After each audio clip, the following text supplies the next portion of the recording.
নবী সাল্লাল্লাহু আলাইহি সাল্লাম আবু তালেবকে কালেমা পড়াবার জন্য কি পরিমাণ কাঁদছে, চেষ্টা করছে। শেষ মুহূর্তে বলছে, চাচা চাচা কালেমাটা পড়েন না চাচা। বলছে না, মানুষের কাছে বেইজ্জতি হব, পড়বো না, মানুষ লজ্জা দিবে। আল্লাহ নবী সাল্লাল্লাহু আলাইহি সাল্লাম বলছে, কানে কানে বলেন, আমি কাউকে শোনাবো না, আমি শুধু হাসরের মাঠে বলবো। মৃত্যু পর্যন্ত চাচা ওয়াদা দিলাম, জগৎবাসীকে শোনাবো না আপনি ঈমান আনছিলেন, কানে কানে কন। আবু তালেব বলছে না, কানে কানেও বলবো।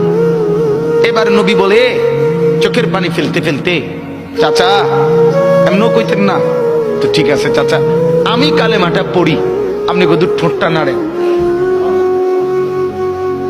আপনি শুধু ঠোঁটটা নাড়বেন, আমি হাসরের দিন বলবো, মাওলা আমার চাচা কালেমা পড়ছিল এজন্য ঠোঁট নাড়ছে, এর সুযোগ দেন। চাচা বলছে না না না, আমি ঠোঁটও নাড়বো না। আল্লাহ নবী তখন অঝরে কাঁদতেছিলেন আর চোখের পানি ফেলে বললেন, চাচা আপনি জাহান্নামের আগুনে জ্বলবেন, আমি সইব কেমন? আবু তালেব নাফরমান তখন কি বলছে জানেন? আন্নারু খায়রুম মিনাল আর।